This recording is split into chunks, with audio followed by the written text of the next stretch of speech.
Hé Jamie, tu savais que les femmes ont moins d'idées que nous? Ah bon? Comment ça, Fredo? Je te suis pas trop là. Bah si, le philosophe allemand Schopenhauer a dit: La femme est un animal à cheveux longs et à idées courtes. Ça veut dire ce que ça veut dire, non? C'est vrai, c'est bien connu que les femmes sont complètement stupides, comme Eddie Lamarck a inventé le Wi-Fi, le GPS et le téléphone mobile. Ouais, mais ça c'est des cas particuliers. La voisine, elle a pas inventé le GPS, tu vois ce que je veux dire. Mais c'était juste un exemple. Le respect, il est où? Parce que les femmes devraient être entendues. Ah ouais, c'est vrai. Mais il y a bien des domaines où les femmes ont du mal. Au foot, par exemple, Zemmour a même dit: Je leur interdis nullement de jouer au football, mais on n'appelle pas ça du football. On appelle ça comment alors? Du rugby? Évidemment que les femmes peuvent jouer aussi bien que les hommes, certaines même mieux. À cause de cette façon de penser, les sports féminins représentent seulement 4,8% de la totalité des sports médiatisés en France. Tu te rends compte? Et ça ne te surprend pas? Il faut que l'homme soit fort, audacieux et entreprenant, que la femme soit faible, timide et dissimulée. Telle est la loi de la nature. Mais cette prétendue loi de la nature n'est pas plus naturelle que n'importe quel cliché sur les femmes.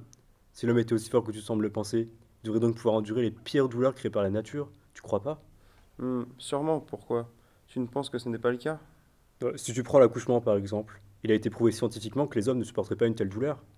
Pareil pour les règles. Tu t'imagines toi, avoir mal au ventre tous les mois?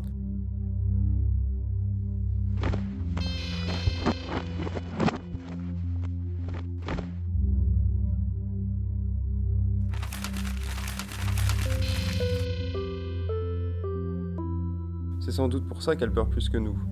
Peut-être que tu vois moins d'hommes pleurer, Fredo, mais c'est pas pour autant qu'ils sont moins sensibles ou plus résistants. Soit par exemple, ça t'arrive jamais de refouler tes émotions?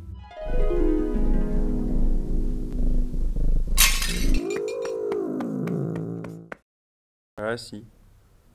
Tu t'en rends pas compte, mais à la naissance, les enfants sont socialisés d'une manière différente selon leur genre. Notre société conditionne les hommes pour qu'ils ne pleurent pas, c'est ancré dans nos habitudes. Ah ouais, j'avais pas réalisé. Et les femmes qui ne savent pas conduire alors? Comment ça? Bah t'as forcément déjà entendu, femme au volant, mort au tournant. C'est un cliché idiot. 86% des accidents de la route mortels sont causés par des hommes. Donc cette phrase n'a aucun sens en plus d'être complètement misogyne. Tu penses que les femmes conduisent mieux alors? Pas forcément mieux, mais prudemment en tout cas. En même temps, les femmes n'ont pas vraiment besoin de sortir et de conduire. Elles sont mieux à la maison, à s'occuper des enfants, non? Et c'est choquant qu'on puisse encore penser comme ça aujourd'hui. 11% des 18-25 ans disent laisser les femmes s'occuper des tâches ménagères. Tu vois qu'il faut pas croire tout ce que t'entends, Fredo. Et malheureusement, ce n'est pas tout. Les femmes subissent aussi de la violence. En 2023, en France, 319 femmes ont échappé à un féminicide et 93 ont été tuées.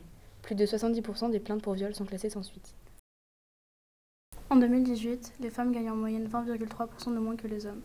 Elles sont aussi plus vulnérables aux emplois précaires. Si la femme est l'avenir de l'homme, comme l'écrivait le poète Louis Aragon, il serait temps de réagir.